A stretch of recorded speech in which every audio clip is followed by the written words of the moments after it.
خالی کمرہ پڑا اس کا منہ چڑا رہا تھا۔ اس کے وجود کا وہ اڈکٹیڈ ہو چکا تھا۔ اس کا ہونا اس کے لیے اطمینان اور سکون کا باعث تھا۔ وہ چلی گئی تھی تو دل کمرے میں لگتا ہی نہیں تھا۔ صادام نے اس پر احسان کر دیا تھا کہ کسی بھی قسم کی احسان کر دیا تھا کہ کسی قسم کی کوئی بھی کارروائی چلانے سے اس نے منع کر دیا تھا اس پر، اور وہ کیسے اس کا احسان برداشت کر لیتا۔ ہاں، یہ بات اس کے لیے بھی سکون کا باعث تھی کہ وہ زندہ تھا۔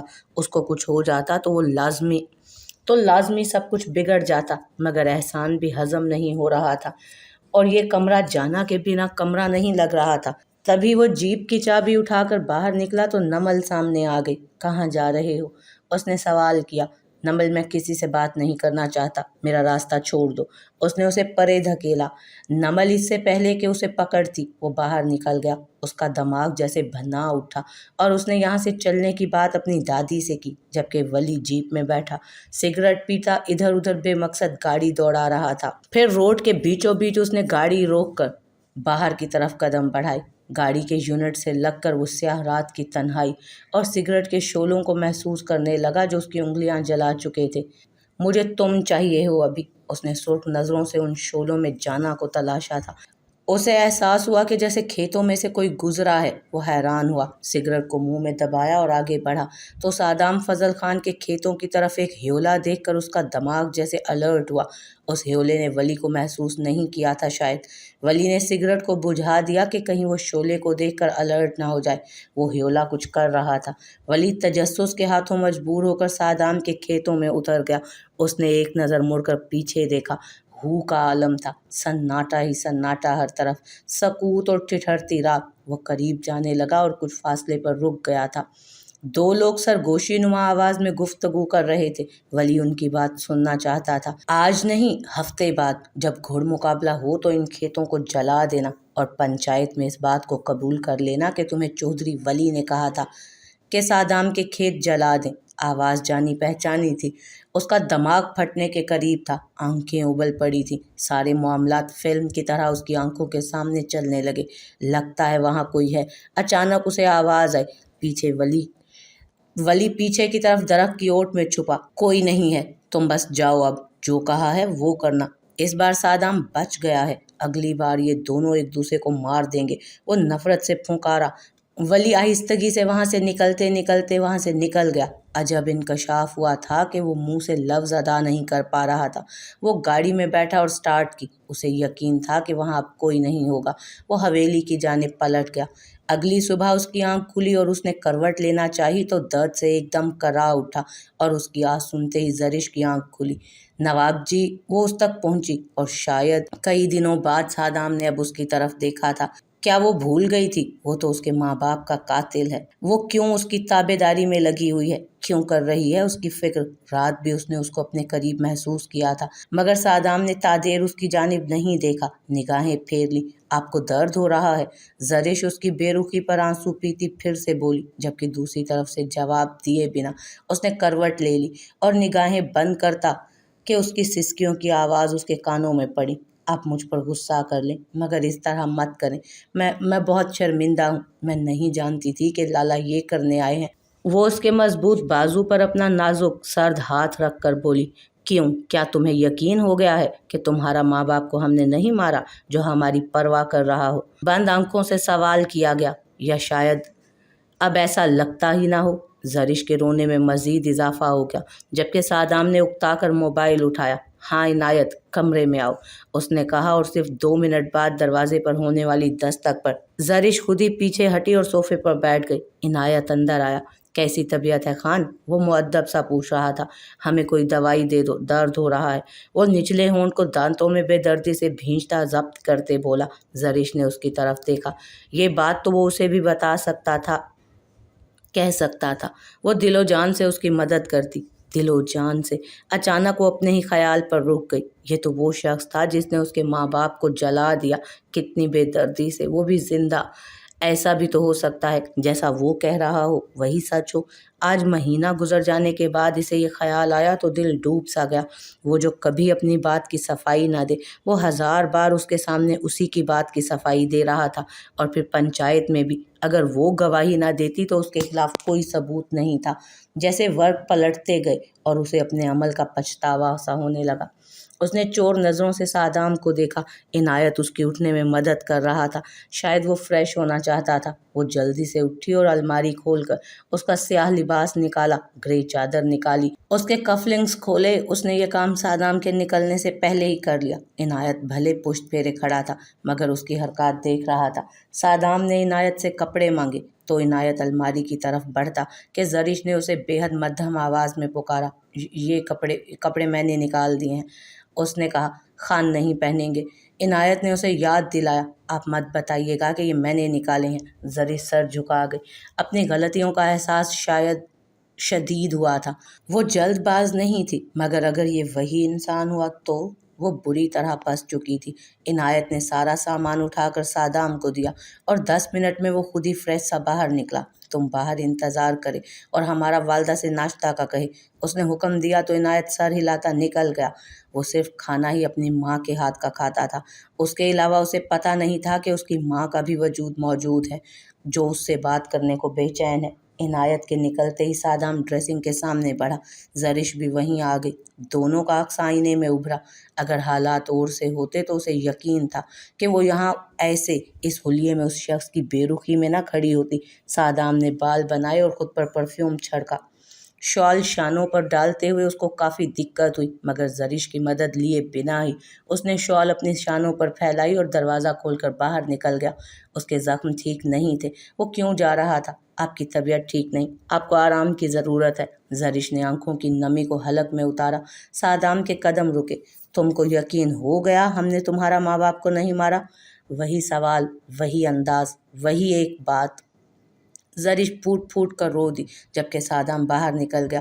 اسے سمجھ نہیں آ رہا تھا کہ وہ کیا کرے۔ اس کا دل و دماغ بس اسی بات کی گواہی دے رہا تھا، جبکہ کہیں دور ایک خدشہ بھی ہوتا کہ وہ کتنا جذباتی تھی۔ وہ یہ کر سکتا تھا اور اس نے ان کے گاؤں کے لوگوں پر گولیاں بھی تو چلائی تھیں۔ وہ وہیں سے سکتی رہی۔ سادام نیچے آیا۔ اس کا باپ ٹیبل پر سربراہی کرسی پر بیٹھا تھا۔ اس کے بہن بھائی دوست اسی ٹیبل پر موجود تھے۔ اس کی ماں جسے برسوں گزر گئے اس نے آنکھ اٹھا کر نہیں دیکھا تھا، اس کی کرسی کے پاس پرجوش سی کھانا سرو کرنے کھڑی تھی۔ عنایت نے اس کو ذرا سی مدد کی بیٹھنے میں۔ ہم کو نہیں پتا تھا گولیاں ہمیں لگے گا اور سیدھا تم ہوگا۔ اس نے سب پر جتایا تو ٹیبل پر زعفران سا گھل گیا۔ سب کی ہنسی میں زندگی تھی۔ لالا کیسا محسوس کر رہے ہیں آپ؟ جانا نے پوچھا تو اس نے سر ہلایا۔ درد تو ہے، ہوتا رہے گا۔ اس کی بات میں معنی خیزی سی تھی۔ سب اس کا مفہوم سمجھتے تھے۔ اگر بہتر محسوس نہیں کر رہے تو ڈاکٹر کو بلاؤں؟ شہاب نے سوال کیا۔ سادام کو ہنسی آئی اور اس نے عنایت کو اشارہ کیا۔ عنایت نے اس کے آگے نہ چاہتے ہوئے بھی سگریٹ کا ڈبہ پٹکا، جس میں سے سگریٹ نکال کر اس نے جلائی اور لبوں میں دبا کر دھواں ارد گرد چھوڑنے لگا۔ اس کی ماں اس کے بالکل ساتھ کھڑی تھی، ناشتہ سرو کر رہی تھی۔ نہیں شہاب باؤ، آج ہم تمہارا سلطان کا خدمت کرے گا، اس کو نہلائے گا۔ ہم ہے نا، بس وہ کسی کام دھندے کو لگے، فارغ بیٹھا بیٹھا بچے کرتا رہتا ہے۔ وہ نفی میں سر ہلاتا سب کو ہنسنے پر مجبور کر گیا، جبکہ سادام کو محسوس ہوا اس کے لبوں نے کسی سے سگریٹ نکال لی ہو۔ اس نے چونک کر اپنی ماں کی طرف دیکھا۔ تمہاری طبیعت ٹھیک نہیں، ہو سکے تو کچھ دن اس کو مت پینا۔ برسوں بعد بذات خود اس کو اس نے مخاطب کیا تھا۔ سب حیرانگی سے ان کی طرف دیکھ رہے تھے۔ فضل خان نے چمچ پلیٹوں پر پٹکی۔ تمہارا ہمت کیسا ہوا ہمارا بیٹے سے بات کرنے کا؟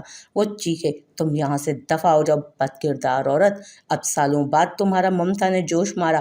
وہ بے قابو سے ہونے لگے جبکہ ان کی آنکھیں بھیگی۔ بیٹا ہے میرا، میری پہلی اولاد ہے، پیار کرتی ہوں میں اس سے اتنا۔ وہ روتے ہوئے انہیں بتانے لگی۔ شاید یہ زیادہ ہو گیا تھا۔ فضل خان کا میٹر شارٹ ہوا۔ وہ اس تک پہنچے، مارنے کے لیے ہاتھ اٹھانے کے ہادی نے ہاتھ تھام لیا۔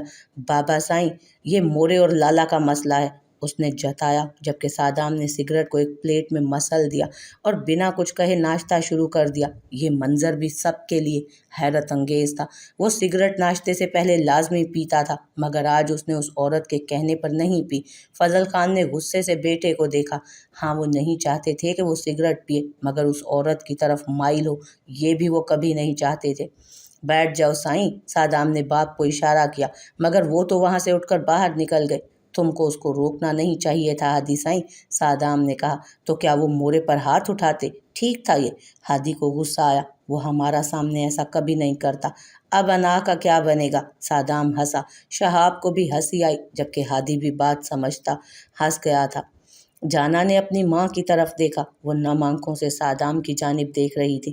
مورے آپ لالا سے بات کرنا چاہتی ہیں؟ جانا نے سوال کیا۔ تم ٹھیک ہو بیٹا؟ انہوں نے اپنے آنسو روکتے ہوئے سوال کیا، اور ان کا ہر سوال صادام کی برداشت سے باہر ہو رہا تھا۔ سب سانس روکے اس کے کھانے سے ہاتھ روکے دیکھ رہے تھے۔ وہ سامنے نہ جانے کس کو گھور رہا تھا۔ جبڑے بھینچ گئے، لقمہ وہیں چھوڑا اور وہ ایک جھٹکے سے اٹھا۔ تکلیف سے اس کی آہ نکلی، مگر وہ بنا رکے باہر نکلا۔ عنایت بھاگ کر اس کے پیچھے ہوا۔ شہاب نے بھی ناشتہ چھوڑا اور پیچھے گیا، جبکہ وہ بے بسی سے رو دی۔ جانا اور ہادی نے افسوس سے ان کی طرف دیکھا۔ آج جیسے ملازموں کی پریڈ لگی تھی، ہر ملازم ناک کی سیدھ میں کام کر رہا تھا۔ صادام فضل خان آج ڈیرے پر نہیں تھا، وہ استبل میں کھڑا سلطان کو پیار کر رہا تھا۔ یہ حقیقت تھی کہ اس کے سینے میں تکلیف ہو رہی تھی، مگر یہ ان سے کم تھی جو اسے اس کمرے میں، اس گھر کے ماحول میں مل رہی تھی۔ تم جیتے گا سلطان، وہ گویا حکم دینے لگا تو سلطان ہنہنایا۔ ہم جانتا ہے تم کو یہ عورت زنگ لگا چکا ہے، تبھی ہم تم کو اس سے الگ کرتا ہے۔ تم جیتے گا تبھی اپنا معشوق کے پاس آئے گا۔ وہ دھمکاتا ہوا باہر نکلا، جبکہ عنایت سلطان کو کھینچ کر باہر لے آیا۔ کیا شہاب بہو تم ریس لگائے گا؟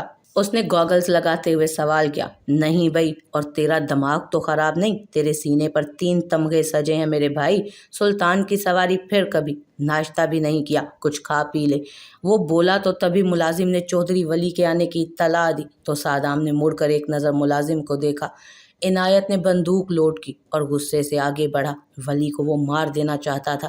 شہاب نے بھی دانت بھیجے، جبکہ ولی تبھی اندر داخل ہوا۔ حلیہ بھلے صاف تھا، مگر آنکھوں سے لگتا تھا کہ وہ راتوں کو سویا نہیں۔ صادام سلطان کے سر پر ہاتھ پھیرتا رہا۔ عنایت نے اس پر بندوق تانی۔ اگر تم خان تک پہنچے تو آخری سانس لوگے آج۔ عنایت بادشاہ، جانا کو بہن نہیں مانتا کیا؟ پشت پھیرے ہی وہ سوال کر رہا تھا۔ عنایت بات سمجھتے ہوئے تل ملا کر بندوق ہٹا گیا۔ چودھری ولی بھی کروفر سے کھڑا تھا۔ تو تم اس سے بات کرو گے؟ نہ جانے اب کیا کرنے آیا ہے، شہاب نے غصے سے کہا۔ جبکہ ہادی نے ولی کو دیکھا تو وہ اس تک پہنچتا کہ صادام نے روک لیا۔ تم سب غائب ہو، اس نے ولی کی آنکھوں میں دیکھتے ہوئے حکم دیا۔ نہیں خان، میں آپ کو چھوڑ کر نہیں۔ عنایت کی بات پوری ہونے سے پہلے ہی صادام نے اس کی جانب ایسی نظروں سے دیکھا کہ وہ پاؤں پٹک کر باہر نکل گیا۔ شہاب اور ہادی کو بھی وہاں سے نکلنا پڑا۔ کوئی سب کچھ جیت کر ہارتا ہے، تمہارا جیسا، اور کوئی ہار کر بھی بادشاہ کہلاتا ہے، ہمارا جیسا۔ ہمارا دہلیز پر تو تم بڑا انا مار کر آیا ہے، تمہارا انگ انگ جتاتا ہے۔ وہ ہنسا تو ولی نے خونخوار نظروں سے اس کی طرف دیکھا۔ تم زندہ کیسے بچے؟ اصل بات سوچنے کی یہ ہے، اس نے تیوری چڑھا کر پوچھا۔ بس تمہارا بہن کا محبت کھینچ لایا۔ اس نے سگریٹ لبوں میں رکھی اور اس کی طرف ڈبہ اچھالا۔ ولی نے ڈبہ کیچ کیا اور سگریٹ خود بھی سلگا لی۔ مجھے لگتا ہے کہ تم جانتے ہو میں یہاں کیوں آیا ہوں، ولی نے دھواں فضا میں چھوڑتے کہا۔ صادام نے سگریٹ باہر نکالی۔ نہیں، کچھ خاص نہیں، تم بتاؤ گے کیوں آئے ہو؟ وہ جان بوجھ کر اس کو تپاتا بولا۔ ولی نے دانت بھیجے اور صادام کی مسکراہٹ گہری ہوئی۔ میں جان گیا ہوں زرش کے ماں باپ کو کس نے مارا ہے، ولی نے کہا تو صادام نے اس کی طرف دیکھا۔ آنکھوں میں چند پل کے لیے حیرت ابھری اور پھر وہ اس سے لاپرواہ سا ہو کر سلطان کو دیکھنے لگا۔ کیا تم نہیں جاننا چاہو گے؟ ولی اس کے نزدیک آیا۔ اب دونوں کی نگاہ سلطان پر تھی۔ نہیں، جائی ہوئی چیز دوبارہ جاننے کا شوق نہیں رکھتا ہم۔ پہلی بار وہ ایک دوسرے سے سیدھی طرح بات کر رہے تھے، مگر اکڑ دونوں کے مابین اب بھی موجود تھی۔ حیران ہونے کی باری اب ولی کی تھی۔ اس نے جھٹکا لے کر صادام کی صورت دیکھی، جس کا دھیان ولی پر بالکل نہیں تھا۔ تم جانتے ہو؟ اس کی آواز بلند ہوئی۔ صادام نے سر ہلایا۔ تو تم نے اس حرام خور کی گردن کیوں نہیں دبائی؟ وہ چلایا۔ جانتے ہو ہم دونوں میں فرق کیا ہے؟ صادام نے اس کی طرف دیکھا جو غصے سے بھڑک رہا تھا۔ تمہارا اوپری منزل خالی ہے اور ہمارا وہی بھرا ہوا ہے بس، صادام نے کہا تو ولی نے اس کی جانب ضبط سے دیکھا۔ ہاں، جس مرد کو عورت کا زنگ لگ جائے اس کے دماغ کی اوپری منزل کبھی نہیں بھرتی۔ ولی نے بھی چوٹ کی، وہ کہاں پیچھے رہ سکتا تھا، مگر وہ اب بھی حیران تھا کہ آخر جان کر بھی صادام نے اب تک ایکشن کیوں نہیں لیا۔ یہی بات ہے، تم صرف اپنے بارے میں صحیح سوچتا ہے۔ صادام مڑا۔ بکواس بند کرو، ولی غصے سے چیخا۔ اس کی بات کا مفہوم ولی کے بچے کی طرف تھا۔ بکواس سننے تو تم خود آیا ہے۔ صادام نے شانے اچکائے۔ تمہارے منہ لگنا ہی غلط تھا۔ ولی کو اپنے فیصلے پر افسوس ہوا۔ گھوڑ ریس لگائے گا؟ صادام نے گوگلز ہٹا کر اس کی طرف دیکھا، جیسے آنکھوں سے وہ اسے کچھ بتا رہا ہو۔ نہیں، یہاں سارے گھوڑے تمہارے ہیں۔ ولی نے نفرت سے سگریٹ زمین پر پھینک کر نفی کی اور اسے پاؤں سے مسل دیا۔ تم صرف ہارنے سے ڈرتا ہے، وہ بھی ہم سے۔ لو سلطان کا سواری کرو۔ صادام نے اس کی طرف سلطان کی باگ کی، جسے ولی نے تھام لیا۔ آنکھوں میں دونوں کے ہی چیلنج تھا۔ تم زخمی ہو، مت بھولو۔ ولی طنزیہ مسکرایا اور ایک ہی جس میں سلطان پر سوار ہوا۔ صادام ہنسا اور دوسرے گھوڑے پر سوار ہوا۔ زخمی شیر زیادہ خطرناک ہوتا ہے، کبھی سنا نہیں کیا تم نے؟ وہ گھوڑے کی لگامیں کھینچتا آگے بھگا لے گیا، جبکہ سلطان بھی بھاگا۔ ہوا کے دوش پر دونوں سوار تھے۔ ایک دوسرے کو ہرا دینے کا جنون گھوڑے کی ٹاپ میں ہی محسوس ہو گیا تھا۔ نوابوں کے گاؤں کے لوگ دانتوں تلے انگلیاں دبا گئے یہ منظر دیکھ کر۔ جب کوئی اور بھی تھا جس نے حیرت سے یہ نظارہ دیکھا۔ ہادی، عنایت، شہاب بھی دھول اڑاتے گھوڑے پر ان دونوں کو سوار دیکھ رہے تھے۔ گاؤں میں آگ کی طرح یہ خبر پھیلی۔ چودھریوں اور نوابوں میں حیرت انگیز مقابلہ تھا۔ سب جیسے دونوں کے راستے سے ہٹ چکے تھے۔ حویلی والے خود ڈیرے کی طرف آ گئے، جبکہ جانا اور زرش بے حیرانگی سے ایک دوسرے کو دیکھنے لگی، مگر جانا نے تادیر نہیں دیکھا۔ اس نے زرش کو اگنور کیا اور اپنے کام میں لگ گئی۔ بھائی کم بے رخی دکھا رہا تھا جو بہن نے بھی دکھا دی۔ اس کی آنکھیں بھیگی اور کمرے میں دوبارہ جا کر بند ہو گئی۔ ایک لقمہ بھی اس کے منہ میں نہیں گیا تھا اب تک، اور شاید آگے بھی اس نے نہیں رکھنا تھا۔ چودھریوں کے گاؤں کی سرحد پر صادام کا گھوڑا رکا اور گھوڑا جیت کی خوشی میں ہنہنایا، جبکہ صادام نے جتاتی نظروں سے اس کی طرف دیکھا۔ ولی خاموشی سے اسی کی جانب دیکھ رہا تھا، اور پھر اچانک دونوں ہنس دیے۔ وہاں لوگ کھڑے تھے، انہیں اٹیک آنا یقینی تھا۔ صادام گھوڑے سے اترا اور ولی بھی، اور اچانک دونوں ایک دوسرے سے بغل گیر ہوئے۔ ہم اپنے دشمن سے کبھی یاری نہیں لگاتا، صادام پھنکارا۔ تو تمہیں ایسا سپنا کیوں آیا کہ میں اپنے باپ کے قاتلوں سے ہاتھ ملاؤں گا؟ ولی بولا تو صادام مسکراتے ہوئے اس سے دور ہوا۔ اگر وہ زندہ بچا تو تمہیں پھر گولیوں سے بھون دوں گا۔ مسکراتے ہوئے وہ صادام کی آنکھوں میں دیکھتا بولا، اس کے ساتھ اس بار تمہارا بھی کام تمام نہ کر دے، بہن کا نقصان کرو گے۔ ولی نے شانے اچکائے۔ سیم ٹو یو، اس نے کہا، اور ولی نے صادق کو اشارہ کیا۔ دونوں نے آخری بار ایک دوسرے کو دیکھا اور ولی وہاں سے چلا گیا، جبکہ صادام نے سلطان کی طرف گھور کر دیکھا۔ تم واقعی کسی کام کا نہیں رہا۔ اس کو اس کی محبوبہ سے اتنا دور کرو کہ انسان کا بچہ بن جائے۔ وہ کہتا جیپ میں بیٹھا، اس کا سینہ بری طرح دکھ رہا تھا۔ ایسا ممکن ہی نہیں کہ یہ دونوں ایک دوسرے سے ہاتھ ملا لیں۔ وہ چیزیں پھینکتا غصے سے چلایا، مالک یہ منظر پورے گاؤں نے دیکھا ہے۔ اس کا ملازم بولا، جانتا ہوں، مگر میں وہی کروں گا جس سے صادام خان بدنام ہو جائے۔ وہ پھنکارا، کھیت صادام کے نہیں ولی کے جلا دو، مگر یہ کام اس طرح ہو کہ اس بار ثبوت نہ ملے اور یہ ایک دوسرے کے گریبان پکڑ لیں اور نہ ہی کوئی گواہ ہو۔ وہ بولا، جی سرکار، جو حکم، ملازم نے کہا اور باہر نکل گیا۔ تم زیادہ دنوں کے مہمان نہیں ہو صادام فضل خان، بس چند دن۔ چودھری ولی ہی تمہیں جان سے مارے گا۔ وہ مسکرایا اور آئینے کے سامنے جا کھڑا ہوا۔ ایک عکس سا ابھرا، شناخت ایسی کہ بچپن سے ساتھ تھے، مگر دوسرے میں حسد اور جلن نے بربادی مچا دی، جبکہ صادام فضل خان جانتا ہی کب تھا یہ سب۔ دولت کے نشے اور حاکمیت اور اختیار ایک دوسرے کو گھٹن، حسد اور جلن سے روز سلگا رہا تھا۔ نواب فیروز خان تمہیں برباد کر دے گا۔ آئینے کے سامنے مونچھوں کو تاؤ دیتا وہ ہنسا اور ہنستا چلا گیا، اور ہاں، وہ تمہاری چھکریا میری ہو جائے گی وہ بھی۔ وہ جیسے صادام کو جتا رہا تھا۔ عنایت صادام کو کمرے میں لایا تو صادام کا چہرہ سرخ ہو رہا تھا۔ تم پین کلر دے گا ہمیں؟ وہ دھاڑا تو عنایت نے لب بھینچے۔ شہاب نے دوائی کھول کر اس کے آگے کی اور ہادی بھی وہیں کھڑا تھا۔ کیا ضرورت تھی لالا اس منافق سے ہاتھ ملانے کی؟ ہادی تپ کر بولا۔ صادام نے جواب نہیں دیا، جبکہ زرش اس ہر بونگ پر ایک دم اٹھی تھی۔ پورے دن سے کچھ نہ کھانے پر وہ اس وقت نقاہت کا شکار تھی۔ یہ آدمی پاگل ہو چکا ہے، سرٹیفکیٹ لے لو مجھ سے۔ شہاب بھی بولا، جبکہ صادام نے دونوں کی طرف دیکھا۔ اس وقت اس کا کسی بات کا موڈ نہیں تھا۔ اس نے منہ پر کمبل تان کر ان سب کو دفع ہو جانے کا سگنل دے دیا۔ وہ تینوں باہر نکلے تو زرش نے اس کی طرف دیکھا جس کا چہرہ سفید کمبل سے چھپا ہوا تھا۔ اس نے دروازہ بند کیا، تبھی جانا نے دروازہ بجا دیا۔ زرش کھول کر ایک طرف ہو گئی۔ جانا نے ایک نظر اس کی طرف دیکھا اور بھائی کی جانب لالا ٹھیک ہیں آپ؟